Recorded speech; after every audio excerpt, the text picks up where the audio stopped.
Hello दोस्तों, स्वागत है आपका स्टडी स्कोप यूपीएससी में। हम 2014 का जो जीएस पेपर है उसको डिस्कस कर रहे हैं। उसी क्रम में हमने अभी तक 42 क्वेश्चन को देख लिया है। उसके आगे के क्वेश्चनों को हम इस वीडियो में आज देखते हैं। तो चलिए शुरू करते हैं।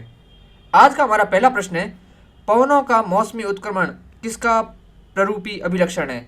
जो मौसमी उत्क्रमण होता है, मौसमी उत्क्रमण का मतलब जो पवनें मौसम के अकॉर्डिंग चेंज होती है। जैसे भारत के अंदर मानसून के दौरान उत्तर जो पवनें आती है वो कहाँ से आती हैं, वो आती है दक्षिण पश्चिम से, लेकिन जब सर्दियों के समय बहती है उत्तर पूर्व से। तो ये जो मौसमी उत्क्रमण होता है पवनों का, ये इनमें से किस जलवायु की विशेषता है। यह प्रश्न भारत के संदर्भ में पूछा गया है, क्योंकि भारत में ही मानसूनी जलवायु पाई जाती है। जो मानसूनी जलवायु है भारत में पाई जाती है। तो उस नजरिए से बहुत ही साधारण प्रश्न है, इसका आंसर सी हो जाता है। जो मानसून जलवायु है उसका नाम भी मौसमी उत्क्रमण के आधार पर ही रखा गया है। मौसमी उत्क्रमण को ही मानसून जलवायु बोलते हैं। ये रहा मानसून जलवायु। मानसूनी जलवायु की विशेषता अलग अलग आर्द्र और शुष्क पवनों से होती है, जो हवाओं के मौसमी उलटफेर से जुड़े होते हैं, मौसमी उत्क्रमण से जुड़े होते हैं मौसम के आधार पर। जैसे सर्दियों में पवन अलग दिशा में बहती हैं, गर्मियों में पवनें अलग दिशा में बहती हैं। ये जो पवनों में अंतर आता है, ये दिशाओं में परिवर्तन होता है, यही मानसून जलवायु की विशेषता है। भारत की जलवायु किस प्रकार की है? मानसून प्रकार की है। मौसमी वायु परिवर्तन, गर्मियों में हवा समुद्र से स्थल की ओर बहती है ITCZ में जो विस्थापन के कारण, और सर्दियों में पवनें स्थल से समुद्र की ओर बहते हैं, क्योंकि स्थल पर क्या बन जाता है, उच्च दाब बन जाता है, जबकि समुद्र पर इस दौरान निम्न दाब होता है। इसका मूल कारण क्या है? भूमि व समुद्र के ताप व शीतलन की दर में अंतर के कारण मौसमी उत्क्रमण होता है। यह कहाँ पर पाई जाती है मूलतः जलवायु?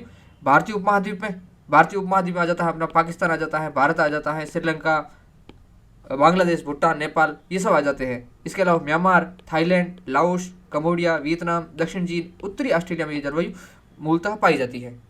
प्रश्न के दो ऑप्शन में भूमध्य सागरीय जलवायु और भूमध्य रेखीय जलवायु भी था, उनको भी थोड़ा देख लेते हैं। ये रहा भूमध्य रेखीय जलवायु। भूमध्य रेखा के दोनों ओर जो भूमध्य रेखा होती है, जो विषुवत रेखा होती है, यानी कि 0 डिग्री रेखा, उसके दोनों ओर 5 से 10 डिग्री तक यह जलवायु पाई जाती है। क्षेत्र इसमें कौन से हो गए जहाँ से भूमध्य रेखा गुजरती है? मूलतः कौन से? दक्षिण अमेरिका में अमेजन बेसिन, कांगो बेसिन, गिनी तट हो गया, कैरेबियन द्वीप हो गया। इन क्षेत्रों में भूमध्य रेखीय जलवायु पाई जाती है। यहाँ विशेष इस जलवायु की विशेषता क्या है? यहाँ वर्ष भर वर्षा होती है, पूरे वर्ष वर्षा होती है। और मानसून जलवायु में गीला व सूखा मौसम होता है, अंतर है ये। वर्ष भर समान रूप से उच्च तापमान रहता है, जबकि मानसून जलवायु में सर्दियाँ और गर्मियाँ स्पष्ट रूप से देखी जाती हैं। वर्षावन जो मूलतः पाए जाते हैं वो इसी जलवायु में पाए जाते हैं। कौन सी? भूमध्य रेखीय जलवायु में पाए जाते हैं। और जबकि जो मानसूनी जलवायु है वहाँ पर पर्णपाती वन मूलतः पाए जाते हैं। हालांकि भारत में भी वर्षावन है, ऐसी बात नहीं है। तीसरा था भूमध्य सागरीय जलवायु। भूमध्य सागरीय जलवायु कौन सी होगी? जो भूमध्य सागर है, मेडिटेरियन सी, उसके आसपास का इलाका हो गया। और जो मेडिटेरियन सी है वहाँ से जो अक्षांश रेखाएं गुजर रही है वो पृथ्वी के अन्य भागों से भी गुजर रही है, तो वहाँ पर भी जो जलवायु होगी उसको भी इसी भूमध्य सागर के आधार पर भूमध्य सागरीय जलवायु कह दिया जाता है।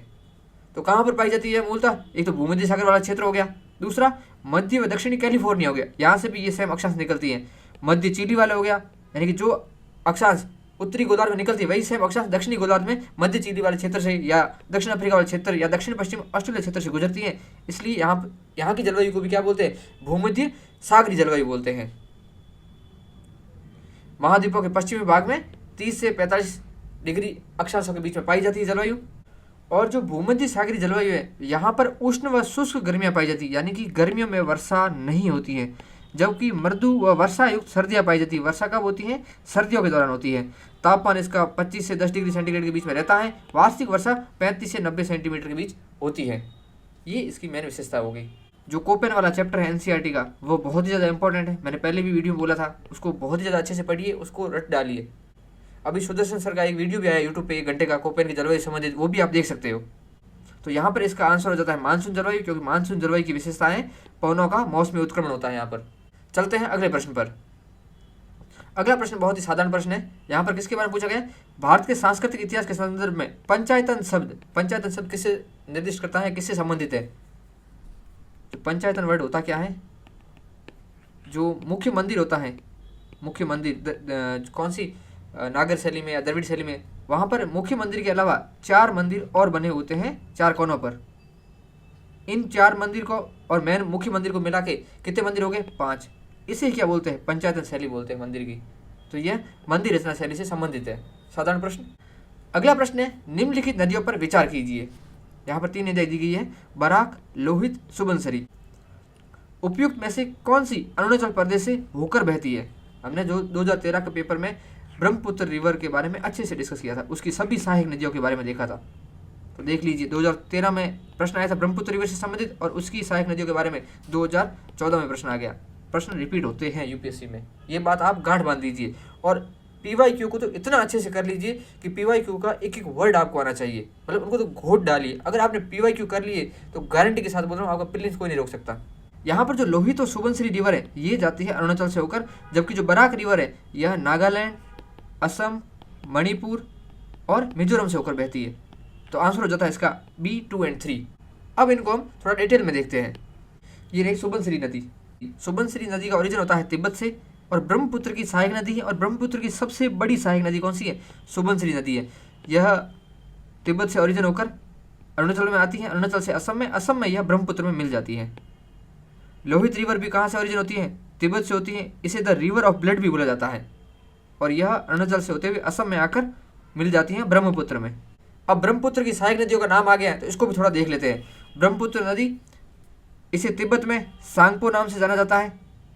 भारत में प्रवेश करती है तब इसे दिहांग बोला जाता है, और यह चेमांग युंगडुंग ग्लेशियर है वहाँ से निकलती हैं, जो मानसरोवर जो झील है या मानसरोवर पर्वत श्रृंखला उस वहाँ पर स्थित है। बांग्लादेश में जब ब्रह्मपुत्र प्रवेश कर जाती है उसे यहाँ वहाँ पर जमुना बोला जाता है। और ब्रह्मपुत्र की सहायक नदियाँ कौन सी है? दाएं तट की। इससे हम पढ़ रहे हैं ईस्ट टू वेस्ट, यानी पूर्व से पश्चिम की ओर नदियाँ कौन कौन सी ब्रह्मपुत्र में मिलती है। तो सबसे पहले मिलती है सुबनसिरी, उसके बाद मिलती है जिया बरेली, उसके बाद कामेंग, मानस, संकोस, रेडक, जलदका और तिस्ता। तिस्ता सबसे अंत में मिलती है, जो कि कहाँ से निकलती है? सिक्किम से निकलती है। बहुत ही ज़्यादा इंपॉर्टेंट है। 2024 में गंगा नदी के बारे में इसी प्रकार क्रम पूछा था, तो ब्रह्मपुत्र के बारे में पूछ सकते हैं। बहुत ही ज़्यादा इंपॉर्टेंट है, आप पहले से तैयार होकर जाइए। यूपीएससी की पीवाईक्यू करने का मतलब क्या है कि यूपीएससी ने कौन से फॉर्मेट से प्रश्न पूछा है। जैसे गंगा नदी के बारे में पूछा है कि उनकी जो ट्रिब्यूटरी है वह पश्चिम से पूर्व कौन सी है, तो आप बाकी की जो मेजर रिवर है जैसे सिंधु हो गई, ब्रह्मपुत्र हो गई, यमुना हो गई, उनकी जो सहायक नदी है उनका भी क्रम इस प्रकार से तैयार कर लीजिए। यही तो पीवाईक्यू करने का तरीका हुआ ना। ऐसे थोड़ी है कि सिर्फ हमने नदी के बारे में देख लिया और चल दिए। यूपीएससी पूछ कहाँ से रहा है, किस प्रकार से पूछ रहा है, हमें पैटर्न को फॉलो करना है। इस प्रकार से हमने यहाँ पर ईस्ट टू वेस्ट डायरेक्शन की जो ब्रह्मपुत्र की सहायक नदी है वो देख ली है। थोड़ा मैप में देख लेते हैं इनको। ये रही ब्रह्मपुत्र रिवर, इसे यहाँ पे बोला जाता है सांगपो। ये रही लोहित रिवर, अभी हमने देखा था लोहित रिवर, जो कि कहाँ से? तिब्बत से ओरिजिन होती है और असम में ब्रह्मपुत्र में मिल जाती है। ये यहाँ पर रही सुबनसिरी, इसके बारे में प्रश्न पूछा गया था, सुबनसिरी। फिर आ जाती है यहाँ पर ये मानस रिवर आ जाती है, यहाँ पर तिस्ता आ जाती है, और ये रही बराक नदी। देखिए बराक का अरुणाचल कहाँ? ये रहा अरुणाचल, और बराक कहाँ? ये रही बराक। तो ये बराक रही। बराक के बारे में थोड़ा हम देख लेते हैं। यह मणिपुर, नागालैंड, असम, मिजोरम में बहती है। ओरिजिन इसका कहाँ? मणिपुर से होता है। बांग्लादेश में यह सुरमा नदी और कुशियारा नदी में विभाजित हो जाती है, और उसके बाद यह मेघना में मिल जाती है। वेरी वेरी इंपॉर्टेंट चीज़ बता रहा हूँ कि जो राष्ट्रीय जलमार्ग 6 है वो कौन सी नदी पर है? बराक नदी पर है। मुझे पता नहीं इंट्यूशन आ रही है कि इस बार राष्ट्रीय जलमार्ग का प्रश्न आएगा, तो यहाँ पर आंसर हो जाता है 2 और 3। चलते हैं अगले प्रश्न पर। अगला प्रश्न एक टाइप का मैपिंग का ही है। यहाँ पर पूछा गया है, ये आर्द्रभूमि हो गई और यहाँ नदियों का संगम। ये आर्द्रभूमि कौन सी नदी के संगम पर स्थित है ये दिया गया, ये पूछा गया है। सबसे पहले पूछा है हरी की आर्द्रभूमि, व्यास और सतलुज का संगम, केवलादेव घना राष्ट्रीय उद्यान, बनास और चंबल का संगम, कोल्लेरी झील, मूशी और कृष्णा का संगम। यहाँ पर जो इसका आंसर है वो एक है, व्यास और सतलुज का संगम। हरी की आर्द्रभूमि कहाँ पर है? पंजाब में है। जो इस हरी की आर्द्रभूमि है इसमें पानी कहाँ से आता है? प्रवाह इसका क्या है? व्यास और सतलुज नदी यहाँ पर मिलती है, इनका ही पानी आकर हरी की आर्द्रभूमि बनी हुई है। यह रामसर साइट है, 1990 में यह रामसर साइट बनी थी। तो यहाँ पर व्यास और सतलुज का नाम है, इसको भी थोड़ा देख लेते हैं। व्यास नदी, इसका स्रोत क्या है? व्यास कुंड, जो रोहतांग दर्रे के पास स्थित है। सिंधु डॉल्फिन है, जो कि क्या है? इंडेंजर्ड है, और व्यास नदी के अंदर पाई जाती है। व्यास नदी का जो वेदों में नाम क्या है? विपाशा मिलता है। और दूसरी है सतलुज नदी, जैसे वेदों में क्या बोला जाता है? सतुद्री बोला जाता है, और इसका स्रोत है राक्षस ताल, मानसरोवर के निकट। मानसरोवर के निकट राक्षस ताल इसका स्रोत है। सिंधु की 5 सहायक नदियाँ हैं, कौन कौन सी? झेलम, चेनाब, व्यास, सतलुज और रावी। इनमें से सबसे बड़ी सहायक नदी कौन सी है? सिंधु है। और यह सिपकिला दर्रा है, कहाँ पर स्थित है? हिमाचल प्रदेश में। उसके पास यह भारत में प्रवेश करती है। सिपकिला दर्रा हिमाचल प्रदेश में भारत और चीन के बॉर्डर पर स्थित है। जो भाखड़ा नागल परियोजना है, भाखड़ा नागल बांध, यह परियोजना सतलुज नदी पर ही है। और सतलुज नदी अंत में किस में मिलती है? सिंधु नदी में मिलती है। ये तो हो गया हरी की आर्द्रभूमि के बारे में। एक था केवलादेव घना राष्ट्रीय उद्यान, यह नेशनल पार्क है, यह एक रामसर साइट है, यह एक पक्षी अभ्यारण्य भी है, यह यूनेस्को वर्ल्ड हेरिटेज साइट भी है। इसके साथ ही भारत में 2 रामसर साइट है, वो मॉन्ट्रेक्स रिकॉर्ड में है। उसमें से एक कौन सी है? केवलादेव वेटलैंड साइट, और दूसरी है लोकटक, जो कहाँ पर है? मणिपुर में है। अब रिवाइज करते चलिए इन चीज़ों को बार बार। सर्दियों में यह साइबेरियन सारस का घर है। यहाँ पर जो वेटलैंड साइट है, इसको पानी कौन देता है? इसको गंभीरी और बाणगंगा रिवर पानी देती है, यानी इनका स्रोत ये रिवर है। और प्रश्न में क्या दिया गया था? प्रश्न में दिया गया था बनास और चंबल, जो कि गलत थे। अब बनास और चंबल के बारे में भी देख लेते हैं। बनास नदी यह चंबल की सहायक नदी है। इसका ओरिजिन कुंभलगढ़ पहाड़ियों से होता है, अरावली का भाग है, अरावली से निकलती है ये। और दूसरी थी चंबल नदी। चंबल नदी कौन से? चंबल नदी 3 राज्यों में बहती है, MP, राजस्थान, UP में। यह यमुना की सहायक नदी है चंबल नदी। यहाँ पर जो चंबल खड्ड है वो भी फेमस है, जो पान सिंह तोमर वगैरह मूवी में आपने देखा होगा।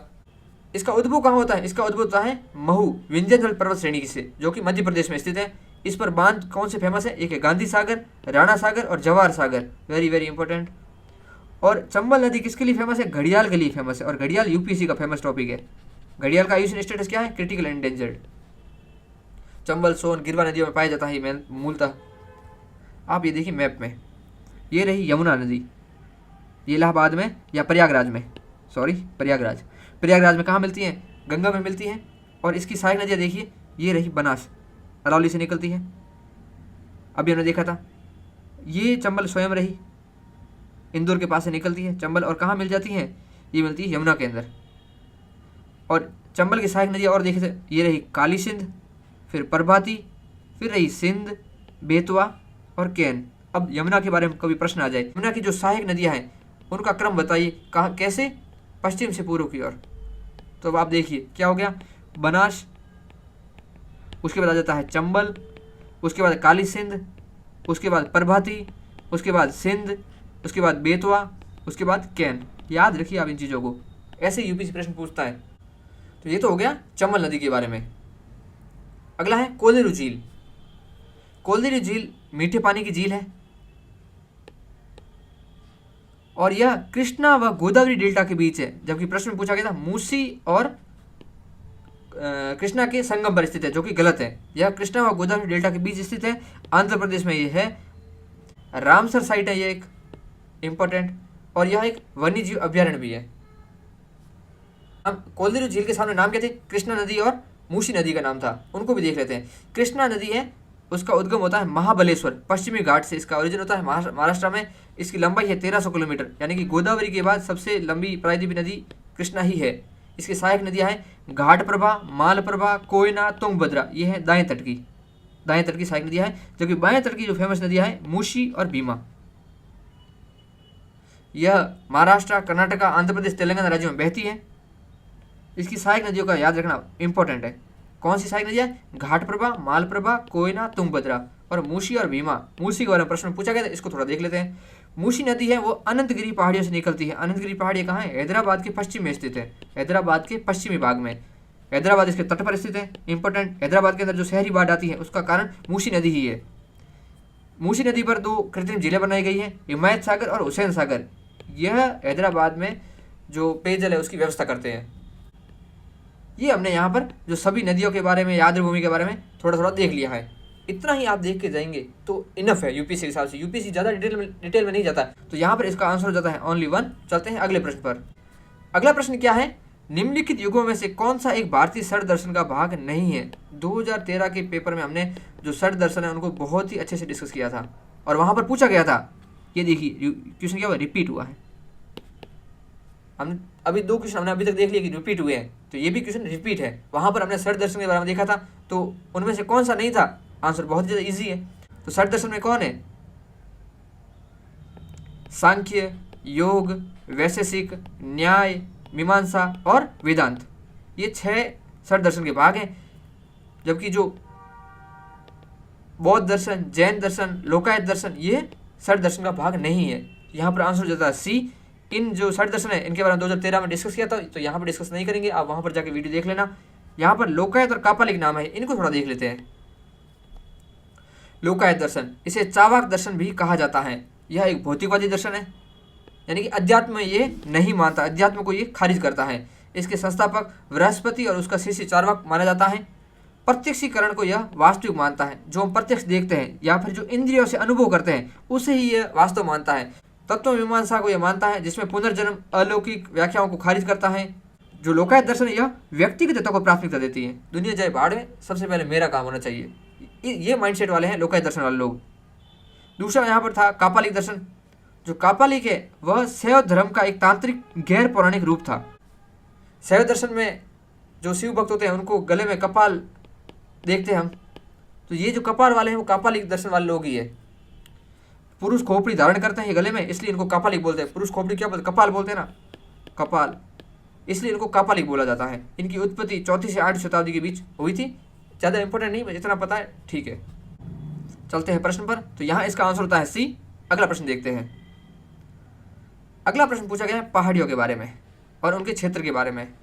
मैंने पहले ही कहा था जो पहाड़ियाँ हैं, पठार है, वो बहुत ही ज़्यादा इंपॉर्टेंट है, उनको आप करके जाइए। अभी हम जो भारत की सारी मेजर पहाड़ियों के बारे में देखते हैं, उससे थोड़ा थोड़ा आप अंदाज़ा रखिए कि कौन सी पहाड़ी कहाँ पर है। यहाँ पर 4 ऑप्शन दिए गए हैं और कौन से इसमें से सही हैं, सुमिलित हैं, उनको हमें देखना है। तो जो कार्डमम पहाड़ियाँ हैं इनको इलायची पहाड़ी भी बोलते हैं। ये कहाँ पर है, ये केरल में है।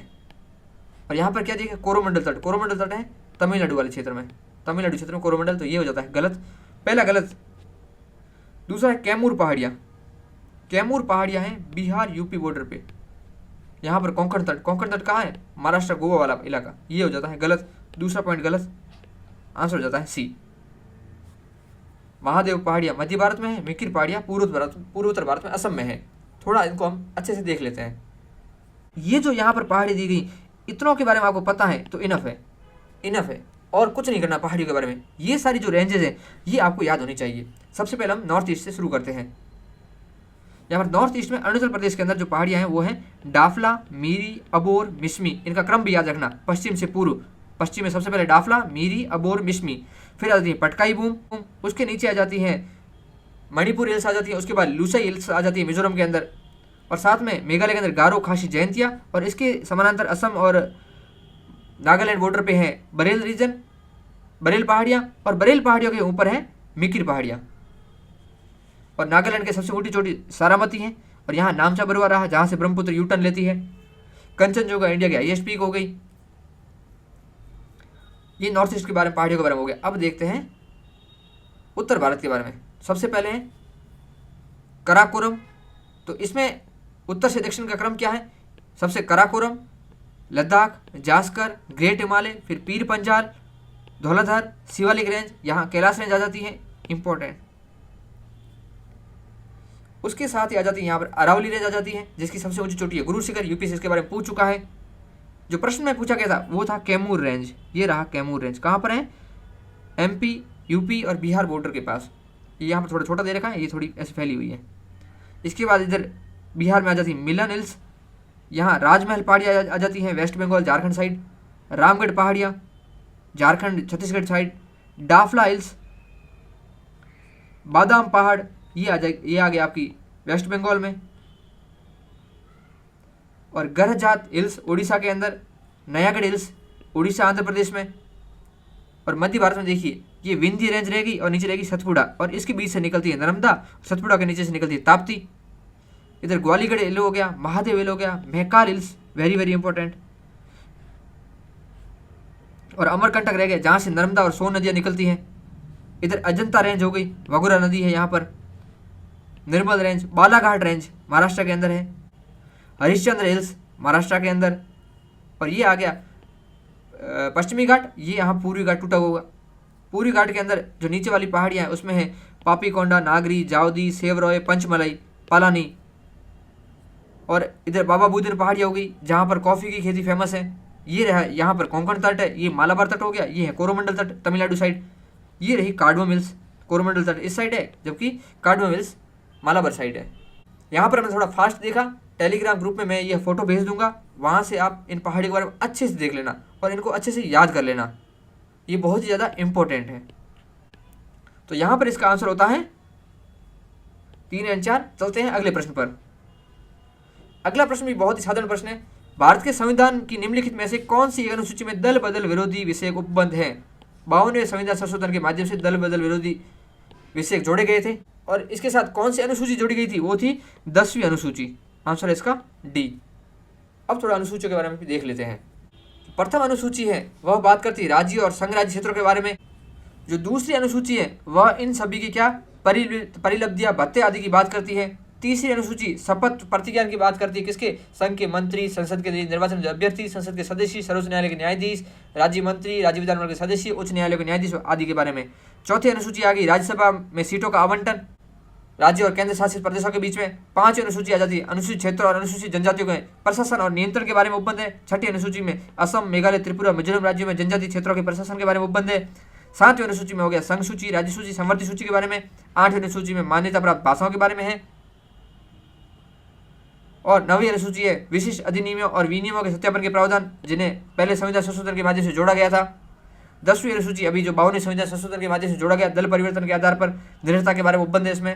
11वीं अनुसूची में 73वें संविधान संशोधन के माध्यम से जोड़ा गया पंचायतों के अधिकार है, जबकि 12वीं अनुसूची में नगर पालिकाओं के अधिकार के बारे में बात की जिनको 74वें संविधान संशोधन के माध्यम से जोड़ा गया था।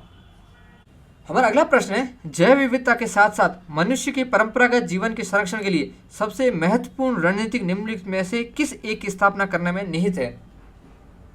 यहाँ पर प्रश्न आप सिंपल सोच के कर सकते हैं। किस प्रकार से? जो नेशनल पार्क है, राष्ट्रीय उपवन में किसी भी प्रकार की गतिविधि की अनुमति नहीं है। तो यहाँ पर जैव विविधता के साथ साथ मनुष्य के परंपरागत जीवन यानी परंपरागत जीवन जो आदिवासी वगैरह गतिविधि होती है यहाँ अलाउ ही नहीं है। तो सी तो कैंसिल हो जाता है। फिर बचता है आपका वन्यजीव अभ्यारण्य और वानस्पतिक उद्यान। वानस्पतिक उद्यान क्या है? एक ex-situ यानी कि स्वस्थान नहीं है। वानस्पतिक उद्यान में संरक्षण कहाँ किया जाता है? इनके प्राकृतिक आवास से दूसरी जगह किया जाता है, इसलिए जैव विविधता के साथ साथ मनुष्य के परंपरागत जीवन के संरक्षण की बात इसमें तो नहीं होगी, ये कैंसिल हो जाता है। फिर बचता है वन्यजीव अभ्यारण्य और जीव मंडल रिजर्व। वन्यजीव अभ्यारण्य बात करते हैं किसी एक प्रजाति की रक्षा के बारे में। कोई भी जो वन्यजीव अभ्यारण्य बनता है वो किसी एक प्रजाति की रक्षा के लिए बनता है। तो आंसर में पीछे बचता क्या है? जीव मंडल रिजर्व। और बायोस्फीयर रिजर्व के तहत क्या है?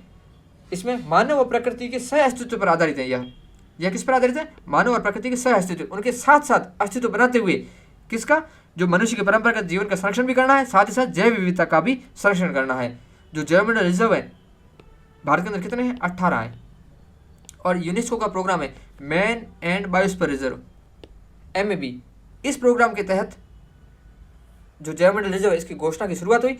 भारत के अंदर जो 18 में से 12 जैव मंडल रिजर्व है वो MAB प्रोग्राम के तहत मान्यता प्राप्त है। सारे 18 के 18 नहीं है, 12 इसमें मान्यता प्राप्त है। तो इसका आंसर तो हो गया ये। इसको हम थोड़ा अच्छे से देख लेते हैं ये आखिर है क्या। जो जैव मंडल या जैव विविधता संरक्षण होता है वो 2 प्रकार का होता है। एक तो होता है इन सीटू और एक होता है ex-situ। इन सीटू का मतलब है कि जहाँ पर जैव विविधता है या जीव जहाँ पर निवास करते हैं वहीं पर उनका संरक्षण करना, जबकि ex-situ का मतलब है चिड़ियाघर के माध्यम से जहाँ पर प्राकृतिक आवास है उसके बाहर उनका संरक्षण करना। तो इन सीटू कंजर्वेशन में आता है कि ऑन साइट कंजर्वेशन है यहाँ पर। और इसमें कौन आते हैं? Biosphere reserve, national park, sanctuary, reserve forest, protected forest, natural forest. अगर इन टर्म्स ऑफ प्रोटेक्शन की बात हो जाए कि सबसे ज़्यादा प्रोटेक्टेड कहाँ पर होते हैं, तो सबसे ज़्यादा होते हैं पहली बात तो नेशनल पार्क के अंदर जहाँ पर कोई गतिविधि अलाउ नहीं होती, उसके बाद वाइल्ड लाइफ सेंचुरी, उसके बाद रिजर्व फॉरेस्ट, उसके बाद आते हैं प्रोटेक्टेड फॉरेस्ट। तो जो रिजर्व फॉरेस्ट होता है वहाँ पर क्या है? जितनी भी सारी गतिविधि जैसे हंटिंग की, चराई की, ये सभी क्या होती है? बैन होती हैं, यहाँ पर प्रतिबंधित होती हैं जब तक कि इसमें कोई स्पेसिफिक ऑर्डर पास नहीं किया जाए किसी अथॉरिटी के द्वारा। जबकि जो प्रोटेक्टेड एरिया है वहाँ पर क्या होता है? जो हंटिंग की, ग्रेजिंग की परमिशन थोड़ी बहुत होती है, जो कम्युनिटी वहाँ रहती है, जो जनजाति वगैरह रहती है जंगल में, उनको इसकी अनुमति होती है प्रोटेक्टेड एरिया के अंदर, जबकि रिजर्व फॉरेस्ट में नहीं होती है। इसलिए reserve forest in terms of protection में प्रोटेक्टेड फॉरेस्ट से ज़्यादा अच्छे है। जो वाइल्ड लाइफ सेंचुरी है यह किसी एक स्पीसीज़ के लिए बनते हैं, जैसे किसी चीतल के लिए कोई बन गया या काला हिरण के बारे में कोई बन गया, तो वाइल्ड लाइफ सेंचुरी होती है वो किसी एक प्रजाति के संरक्षण के लिए बनती है। भारत में लगभग 600 के करीब वाइल्ड लाइफ सेंचुरी है। वाइल्ड लाइफ सेंचुरी के अंदर किसी भी प्रकार का सेटलमेंट अलाउ नहीं है, इसमें किसी प्रकार का सेटलमेंट अलाउ नहीं है। इसलिए प्रश्न में जैव मंडल रिजर्व आंसर था, क्योंकि वहाँ पर जो समुदाय हैं उसके और जैव विविधता के साथ साथ संरक्षण की बात थी, जबकि यहाँ पर सेटलमेंट तो अलाउ ही नहीं है। और नेशनल पार्क होते हैं वो क्या होता है, इसके अंदर किसी भी प्रकार का कोई भी गतिविधि अलाउ नहीं होती, पूर्ण रूप से हर गतिविधि प्रतिबंधित होती है। No grazing of any livestock shall also be permitted, चराई तक की अनुमति इसमें नहीं होती है। इसके अलावा आ जाता है एक बायोस्फीयर रिजर्व। बायोस्फीयर रिजर्व के अंदर 3 जोन होते हैं, एक होता है कोर जोन, एक होता है बफर जोन, एक होता है ट्रांजिशन जोन। कोर जोन के अंदर किसी भी प्रकार की ह्यूमन एक्टिविटी नहीं होती है, इसलिए जो कोर जोन है इसको नेशनल पार्क के समान लीगल स्टेटस प्राप्त है, यानी कि नेशनल पार्क के अंदर जो गतिविधि अलाउ नहीं होती है वह भी गतिविधि कोर पार्क में अलाउ नहीं होगी, यानी कि नेशनल पार्क के समान ही यहाँ पर संरक्षण होता है। बफर जोन के अंदर थोड़ी बहुत गतिविधि अलाउ होती हैं, जैसे कि रिसर्च के बारे में, मॉनिटरिंग, ट्रेनिंग, एजुकेशन के बारे में। जबकि ट्रांजिशन जोन के अंदर सेटलमेंट अलाउ होता है, इकोनॉमिक एक्टिविटी, टूरिज्म आदि परमिटेड होता है। एक वर्ड आता है eco sensitive zone. Eco sensitive zone से क्या मतलब है, यह जो कोई भी नेशनल पार्क या वाइल्ड लाइफ सेंचुरी होता है उसके बाहर 10 किलोमीटर का एरिया होता है इको सेंसिटिव जोन। ये बफर जोन के रूप में काम करता है, ह्यूमन सेटलमेंट और जो कोर एरिया है उसके बीच बफर जोन के रूप में काम करता है eco sensitive zone. Eco sensitive zone को डिक्लेयर किस एक्ट के तहत किया जाता है, इसको किया जाता है इन्वायरमेंट प्रोटेक्शन एक्ट 1986 EPA के तहत। जबकि नेशनल पार्क हो गया या फिर जो वाइल्ड लाइफ सेंचुरी हो गया, इनको किसके तहत किया जाता है, इसको किया जाता है वाइल्ड लाइफ प्रोटेक्शन एक्ट 1972 के तहत। इको सेंसिटिव जोन को 1986 के तहत घोषित किया जाता है। The protected area are based on the core and buffer model of management. The core area has the legal status of being a national park. अभी हमने कहा था कि जो कोर एरिया है बफर जो बायोस्फीयर रिजर्व का, वो उसे नेशनल पार्क के समान लीगल स्टेटस प्राप्त है। अब एक वर्ड आता है टाइगर रिजर्व। टाइगर रिजर्व क्या है, एक प्रकार का वन्यजीव अभ्यारण्य है। इसको मॉनिटर कौन करता है, इसको NTCA national tiger conservation authority है वो करती हैं, इसको मॉनिटर करती हैं। ये कोर बफर के रूप में क्रिएट किए जाते हैं और जो टाइगर रिजर्व का कोर एरिया होता है उसे भी नेशनल पार्क और वाइल्ड लाइफ सेंचुरी के समान लीगल स्टेटस प्राप्त होता है। और 2 वर्ड और आते हैं, एक आता है कंजर्वेशन रिजर्व, एक आता है कम्युनिटी रिजर्व। उनको देखते हैं। तो एक है कंजर्वेशन रिजर्व यानी कि संरक्षण रिजर्व। जो संरक्षण रिजर्व है वह राज्य सरकार सरकारी स्वामित्व वाले किसी क्षेत्र को घोषित कर सकती है। यह नेशनल पार्क जो और अभ्यारण्य होते हैं उसके निकटवर्ती क्षेत्रों में घोषित होता है। और इसे किस एक्ट के तहत घोषित किया जाता है, इसे वाइल्ड लाइफ प्रोटेक्शन एक्ट जो संशोधन हुआ था 2002 में, उसके तहत इसे घोषित किया जाता है संरक्षण रिजर्व को। संरक्षण रिजर्व में जब घोषित करती है सरकार तो स्थानीय समुदायों के साथ परामर्श के बाद इसको घोषित करती है। और संरक्षण रिजर्व किसी क्षेत्र को घोषित कर दिया जाता है तो उस क्षेत्र के अंदर रहने वाले लोगों के अधिकार किसी भी प्रकार से प्रभावित नहीं होते हैं। वहाँ पर जैसे कोई चराई का अधिकार पहले था तो संरक्षण रिजर्व घोषित करने के बाद वहाँ चराई का अधिकार उनसे नहीं छीना जाएगा। दूसरा था सामुदायिक रिजर्व। सामुदायिक रिजर्व राज्य सरकार किसी निजी या सामुदायिक भूमि पर घोषित कर सकती है और इसे भी WPA संशोधन एक्ट 2002 के तहत घोषित किया जाता है। इसमें भी जनता के अधिकार है वो प्रभावित नहीं होते हैं अंदर रहने वाले लोगों के। तो ये तो होगी कंजर्वेशन रिजर्व और कम्युनिटी रिजर्व की बात। अब आता है ex-situ कंजर्वेशन यानी कि प्राकृतिक आवास के बाहर संरक्षण। इसमें क्या आता है, इसमें आते हैं zoological park, botanical garden, wild life safari park, seed bank आदि इसके उदाहरण हैं। जू हो गया, बोटेनिकल गार्डन हो गए, इसके एग्जाम्पल हो गए। और जो बायोस्फीयर रिजर्व है भारत के अंदर कितने हैं, 18 बायोस्फीयर रिजर्व है पूरे। इन 18 बायोस्फीयर रिजर्व के बारे में अच्छे से डिटेल में नोट्स बना रखे हैं, वो मैंने टेलीग्राम ग्रुप पे भेज रखे हैं। आप ग्रुप को ज्वाइन कीजिए और नोट्स को शेयर कीजिए और साथ में चैनल को सब्सक्राइब कीजिए, वीडियो को शेयर कीजिए। टेलीग्राम की लिंक है वो पिन कमेंट में मिल जाएगी आपको, आप वहाँ से ज्वाइन कर सकते हैं। चलते हैं अगले प्रश्न पर। अगला प्रश्न है टर्की किन के मध्य स्थित है। यहाँ पर दिया गया काला सागर, कैस्पियन सागर, काला सागर भूमध्य सागर, सुएज की खाड़ी भूमध्य सागर, अकाबा की खाड़ी मृत सागर। ये जो सभी दे रखे हैं इनके बारे में आप अच्छे से जान लीजिए, बहुत ही ज़्यादा इंपॉर्टेंट है। काला सागर के बारे में क्वेश्चन हर बार आता है, कैस्पियन सागर के बारे में क्वेश्चन आता है, रेड सी के बारे में क्वेश्चन आता है, जो मेडिटेरियन सी उसके बारे में बहुत क्वेश्चन आते हैं। ये बहुत ज़्यादा इंपॉर्टेंट है, इसको हम थोड़ा देख लेते हैं। ये रहा ब्लैक सी और ये रहा यहाँ पर टर्की और ये एजियन सी किसका पार्ट है, मेडिटेरियन सी का पार्ट है। तो वैसे इसका आंसर क्या हो जाता है, काला सागर और भूमध्य सागर के बीच बी। थोड़ा आप देख लेते हैं।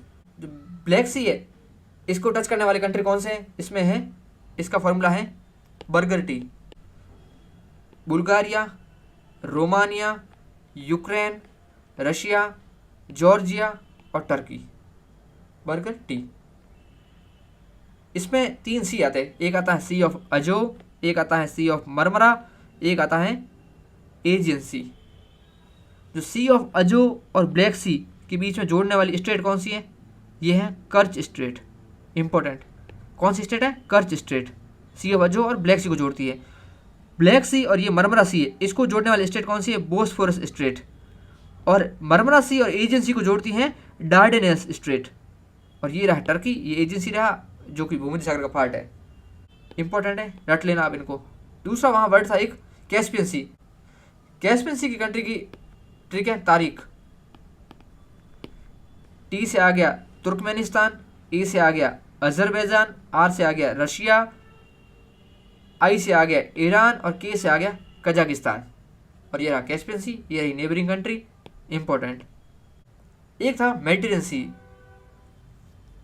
मेडिटेरियन सी बहुत बड़ा है, इसकी कंट्री का नाम याद रखना भी एक अपने आप में चैलेंज है। तो इसकी कंट्री का नाम याद रखने का सबसे अच्छी ट्रिक क्या है? आप जो महाद्वीप है उसके अकॉर्डिंग याद रखिए। जैसे अफ्रीका हो गई, इधर एशिया महाद्वीप हो गया, इसके बाद आ जाता है आपका यूरोप महाद्वीप। तो यहाँ पर अफ्रीका में कौन कौन से हैं? Morocco, Algeria, Tunisia. कल पढ़ा था हमने अरब स्प्रिंग कहाँ होता है? ट्यूनीशिया के अंदर शुरू हुआ था, ये यहाँ पर है। फिर लीबिया और इजिप्ट। एशिया में आ जाते हैं, इधर गाजा पट्टी आ जाती है, फिर इसराइल आ जाता है, फिर इधर लेबनान, फिर सीरिया और फिर टर्की आ जाता है। इधर साइप्रस भी एक कंट्री है जो कि द्वीपीय देश है। और यूरोप में आ जाता है सबसे पहले ग्रीस, फिर आ जाता है Albania, Montenegro, Bosnia Herzegovina, Croatia, Slovenia और इधर इटली। और ये है एड्रियाटिक सी। यूपीएससी एक बार एड्रियाटिक सी के बारे में स्पेसिफिक पूछ चुकी है कि एड्रियाटिक सी को कौन सी कंट्री टच करती है। ये रही Greece, Albania, Montenegro, Bosnia Herzegovina, Croatia, Slovenia और इटली। ये इटली का सिसिली आइलैंड हो गया। यहाँ पर एक देश है माल्टा, और ये क्रेटे आइलैंड हो गया ग्रीस का। यहाँ पर स्पेन वाला जो ये रीजन इसे बोलते हैं बेलियारिक सी। यहाँ पर स्पेन टच करता है, इधर फ्रांस रह गया ऊपर, और फ्रांस के पास यहाँ पर एक कंट्री है मोनाको। और अटलांटिक सी और जो भूमध्य सागर है इसको जोड़ने वाली संधि कौन सी? Straight of Gibraltar. यहाँ पर एक जिब्राल्टर आइलैंड है जो कि किसका है? यूके का है, इसलिए इसका नाम है जिब्राल्टर स्ट्रेट, जो कि यूरोप और अफ्रीका को भी अलग करता है।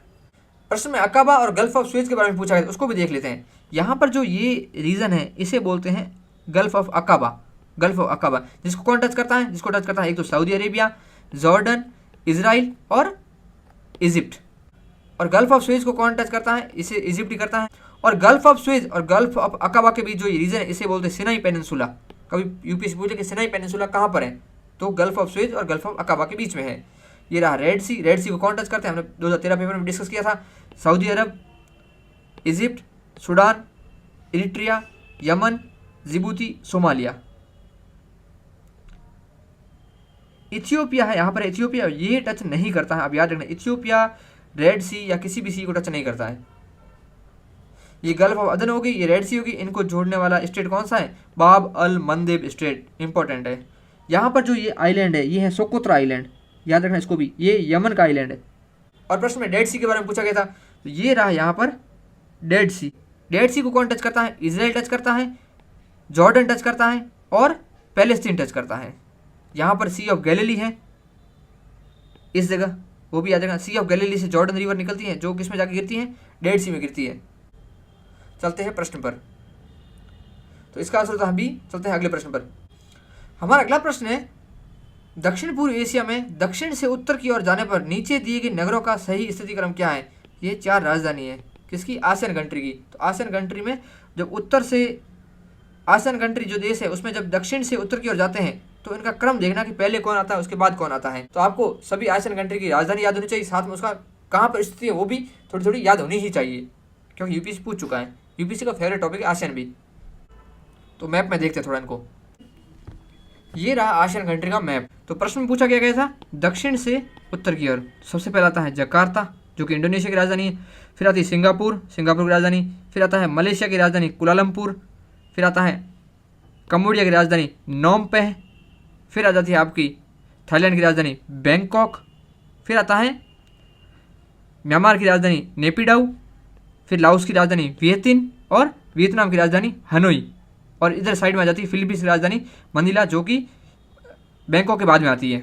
अब जो जकार्ता है वो इंडोनेशिया की राजधानी नहीं है। अब इंडोनेशिया की जो नई राजधानी वो है नूसंतारा जो कि इस जगह स्थित है।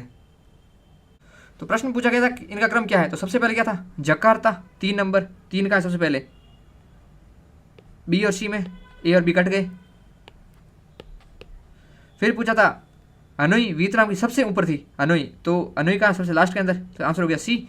उसके बाद आ जाता है अपना सिंगापुर और आ जाता है उसके बाद बैंकॉक, थाईलैंड की राजधानी। सभी एशियन कंट्री की कैपिटल का नाम याद रखना और उसको रख लेना। आज की हमारी इस डिस्कशन में इतना ही। आगे के क्वेश्चनों को हम कल के वीडियो में देखेंगे। तब तक के लिए जय हिंद, जय भारत।